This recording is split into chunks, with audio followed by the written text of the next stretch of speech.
Block out 2024 unfollow, block, repeat. സാമൂഹ്യ മാധ്യമങ്ങളിൽ സെലിബ്രിറ്റികളെ ബഹിഷ്കരിച്ചുകൊണ്ടുള്ള പ്രതിഷേധം ശക്തമാവുകയാണ്. Taylor Swift, Priyanka Chopra, Virat Kohli, Trump, അങ്ങനെ നീണ്ടുപോകുന്ന പട്ടികയ്ക്ക് ഒടുവിലിതാ ആലിയ ഭട്ടും. എന്തിനാണ് ഇവരുടെ അക്കൗണ്ടുകൾ ബ്ലോക്ക് ചെയ്യുന്നത്? ഒരു സെലിബ്രിറ്റിയെ അല്ലെങ്കിൽ ഒരു ഇൻഫ്ലുവൻസറിനെങ്കിലും നിങ്ങൾ ഇൻസ്റ്റയിലോ ട്വിറ്ററിലോ ഫോളോ ചെയ്തില്ലേ? അവരിടുന്ന പോസ്റ്റുകൾ കണ്ട് ലൈക്കും ഷെയറും ചെയ്യുന്നില്ലേ? അവർ നിർദ്ദേശിക്കുന്ന ബ്രാൻഡുകൾ വാങ്ങുന്നില്ലേ? ദശലക്ഷക്കണക്കിന് ഫോളോവേഴ്സുള്ള അവർ ഒന്ന് മിണ്ടിയാൽ പോലും അതെല്ലാം ചർച്ചയാകും, വാർത്തയാകും. സമൂഹത്തിൽ ഇത്രയും ചലനമുണ്ടാക്കാൻ കഴിയുന്ന അവരിൽ എത്ര പേർ ഗാസയെക്കുറിച്ച് സംസാരിച്ചു? ഗാസയിലെ ജനങ്ങൾക്ക് ഐക്യദാർഢ്യം പ്രഖ്യാപിച്ചു? അതൊക്കെ പോട്ടെ, സാധാരണക്കാരന്റെ ഏതെങ്കിലും പ്രശ്നത്തെക്കുറിച്ച് ഇവരാരെങ്കിലും സംസാരിക്കുന്നുണ്ടോ? ഈ ചോദ്യങ്ങളിൽ നിന്ന് തന്നെയാണ് ബ്ലോക്ക് ഔട്ട് 2024 എന്ന ഓൺലൈൻ മൂവ്മെന്റും തുടങ്ങുന്നത്.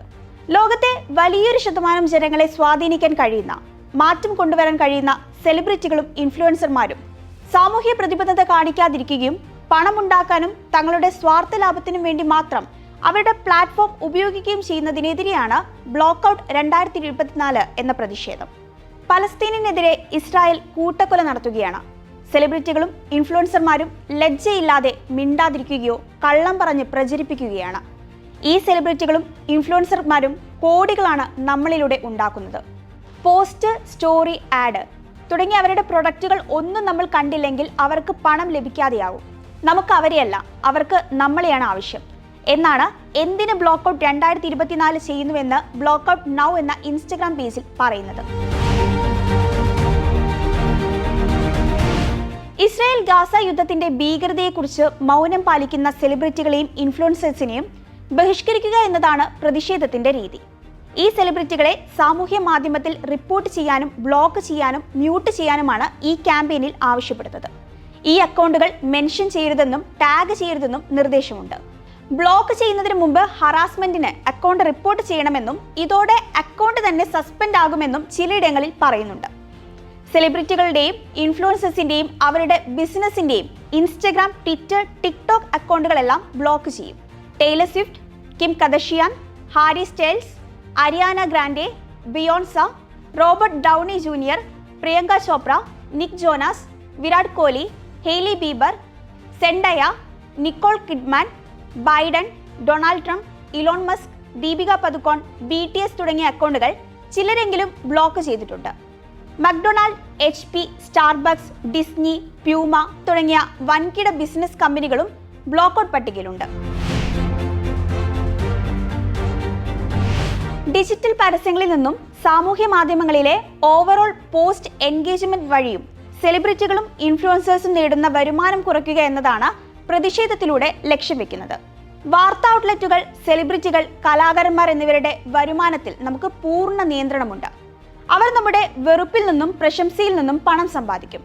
എന്നാൽ അവരെ ബ്ലോക്ക് ചെയ്യുമ്പോൾ അവർക്ക് വരുമാനം ഉണ്ടാക്കാൻ കഴിയില്ല എന്നാണ് ബ്ലോക്ക് ഔട്ടുമായി ബന്ധപ്പെട്ട ടിക്ടോക്കിൽ പോസ്റ്റ് ചെയ്ത ഒരു വീഡിയോയിൽ പറയുന്നത്.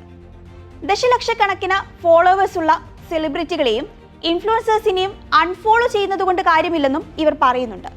സാമൂഹ്യ മാധ്യമത്തിന്റെ അൽഗോരിതം അനുസരിച്ച് അൺഫോളോ ചെയ്താലും എക്സ്പ്ലോർ പേജിൽ അവരുടെ കോണ്ടന്റ് കാണിക്കും. അതേസമയം കുറച്ചധികം ആളുകൾ ഒരേ സമയം അക്കൗണ്ട് ബ്ലോക്ക് ചെയ്യുകയും റിപ്പോർട്ട് ചെയ്യുകയും ചെയ്താൽ സോഷ്യൽ മീഡിയ അൽഗോരിതം അവരുടെ കോണ്ടന്റ് പ്രചരിപ്പിക്കാതിരിക്കുകയും അതിന്റെ റീച്ച് കുറയ്ക്കുകയും ചെയ്യും. ഇത് സാമൂഹ്യ മാധ്യമങ്ങളിൽ നിന്നുള്ള വരുമാനത്തെയും ബ്രാൻഡ് ഡീലുകളെയും പ്രതികൂലമായി ബാധിക്കാൻ തുടങ്ങും. എൻഗേജ്മെന്റ് ഇല്ലാതാവുക എന്നാൽ വരുമാനം ഇല്ലാതാവുക എന്നതാണ് അർത്ഥം.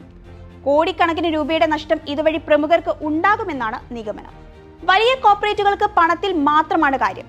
അവരുടെ വരുമാനം തകരുമ്പോൾ അവർ കേൾക്കാൻ തുടങ്ങുമെന്ന് ക്യാമ്പയിനെ പിന്തുണയ്ക്കുന്നവർ പറയുന്നു. മെയ് 6 US നഗരമായ ന്യൂയോർക്കിൽ നടന്ന മെറ്റ് ഗാല പരിപാടിക്ക് ശേഷമാണ് ബ്ലോക്ക് ഔട്ട് 2024 പ്രതിഷേധം സജീവമാകുന്നത്. ആയിരക്കണക്കിന് പലസ്തീനികളെ മാറ്റിപ്പാർപ്പിച്ച് ഇസ്രയേൽ സൈന്യം റഫ ക്രോസിംഗ് പിടിച്ചടക്കുന്ന, റഫേൽ പലസ്തീനികളുടെ കൂട്ടപലായനം നടക്കുന്ന അതേ സമയത്താണ് കോടികൾ ചിലവഴിച്ച് മെറ്റ് ഗാലയും നടക്കുന്നത്.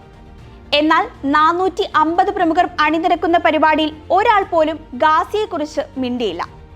ഗാസയിൽ ഇസ്രായേൽ നടത്തുന്ന ആക്രമണത്തിനെതിരെ 2024 ഓസ്കാർ വേദിയിൽ പോലും നിരവധി സെലിബ്രിറ്റികൾ പ്രതിഷേധിച്ചിരുന്നു. ചുവന്ന നിറത്തിലുള്ള പിന്നണിഞ്ഞുകൊണ്ടായിരുന്നു ആർട്ടിസ്റ്റ് ഫോർ സീസ്ഫയറിന് പിന്തുണ പ്രഖ്യാപിച്ചുകൊണ്ട് അവർ തങ്ങളുടെ ശബ്ദം ലോകത്തെ അറിയിച്ചത്. എന്നാൽ മെഡ്ഗാല പണക്കൊഴുപ്പ് കാണിക്കാനുള്ള ഒരു വേദി മാത്രമായി മാറി. ഇതോടെ പലസ്തീനികൾ അനുഭവിക്കുന്ന മഹാദുരിതം കണ്ടില്ലെന്ന് നടിച്ച പ്രമുഖർക്കെതിരെ പ്രതിഷേധവും ശക്തമായി. ഈ പ്രതിഷേധത്തിന് ആക്കം കൂട്ടിയ മറ്റൊരു സംഭവം ടിക്ടോക്ക് ഇൻഫ്ലുവൻസർ ഹേലി കാലിലിന്റെ ഒരു വീഡിയോ ആണ്. 2006 ഇറങ്ങിയ സോഫിയ കൊപ്പോളയുടെ മേരി ആന്റോനെറ്റ് എന്ന ചിത്രത്തിലെ ലെറ്റ് ദം ഈറ്റ് കേക്ക്, അവർ കേക്ക് കഴിക്കട്ടെ എന്ന വരികൾക്ക് ലിപ്സിംഗ് ചെയ്തുകൊണ്ടുള്ള ഒരു വീഡിയോ ആയിരുന്നത്. കർഷകരുടെ റൊട്ടി ക്ഷാമത്തെ അഭിസംബോധന ചെയ്തുകൊണ്ട് ഫ്രഞ്ച് രാജ്ഞി പറഞ്ഞ വാക്കുകളാണിത്. സാധാരണ പൗരന്മാരുടെ ജീവിതത്തെക്കുറിച്ച് വരേണ്യവർഗം അജ്ഞരാണ് എന്നതാണ് വരിക്കുള്ളിലെ അർത്ഥം. താരനിബിഡമായ മെഡ്ഗാല വേദിക്കടുത്ത് വെച്ച് സമ്പന്നമായ ഗൗൺ ധരിച്ച് കാലിലെടുത്ത വീഡിയോയും ഈ അർത്ഥമാണ് നൽകുന്നതെന്ന് ആളുകൾ ആരോപിക്കാൻ തുടങ്ങി. തന്നെ മെഡ്ഗാലയ്ക്ക് ക്ഷണിച്ചിരുന്നില്ലെന്നും ഈ ന്യൂസിന് വേണ്ടി പ്രീ മെഡ്ഗാല അവതാരികയായി പോയതാണെന്നും കലിൽ പറഞ്ഞെങ്കിലും കാര്യമുണ്ടായില്ല. ഇതോടെ കലിൽ ഈ വീഡിയോ ഡിലീറ്റ് ചെയ്യുകയും ക്ഷമാപണം നടത്തുകയും ചെയ്തു. ഇസ്രായേൽ പലസ്തീൻ പോലൊരു യുദ്ധം അവസാനിപ്പിക്കാനുള്ള പവറൊന്നും ഈ സെലിബ്രിറ്റികൾക്ക് ഇല്ല. അതെല്ലാവർക്കും അറിയാം. വലിയൊരു സ്വാധീന ശക്തിയായ ഇവർക്ക് വെടിനിർത്തൽ ആഹ്വാനങ്ങൾക്കായി വാദിക്കാനാകും. ഗാസയ്ക്കായി ധനസഹായം ചെയ്യാൻ കഴിയും. തങ്ങളുടെ പ്ലാറ്റ്ഫോം ഉപയോഗിച്ച് പലസ്തീനികൾക്ക് വേണ്ടി പണം പിരിക്കാൻ കഴിയും. ഇതിനെല്ലാം പുറമെ സെലിബ്രിറ്റികൾ ഈ വിഷയം സംസാരിക്കുന്നതിലൂടെ ഇത് വലിയ ചർച്ചയാവുകയും നിരവധി ആളുകളിൽ അവബോധം സൃഷ്ടിക്കുവാനും കഴിയും. കൂട്ടക്കൊലയ്ക്കെതിരെ പോലും സംസാരിക്കാൻ കഴിയാത്തവർക്ക് വേണ്ടി എന്തിന് നിങ്ങളുടെ പണവും സമയവും കളയണമെന്നാണ് ക്യാമ്പയിനെ പിന്തുണയ്ക്കുന്നവർ ചോദിക്കുന്നത്. പലസ്തീന്റെ വിഷയത്തിൽ മാത്രമല്ല, സുഡാനിലെയും മറ്റ് യുദ്ധമുഖങ്ങളിലെയും അവസ്ഥ ചർച്ച ചെയ്യപ്പെടണം. ഇതൊന്നും തങ്ങളെ ബാധിക്കില്ലെന്ന ചിന്തയല്ല, മറിച്ച് തങ്ങൾക്കും ചിലത് ചെയ്യാനാവുമെന്ന് തിരിച്ചറിഞ്ഞ് സാമൂഹ്യ പ്രശ്നങ്ങളിൽ സെലിബ്രിറ്റികളും ഇടപെടണമെന്നാണ് ഇതിലൂടെ ലക്ഷ്യം വെക്കുന്നത്.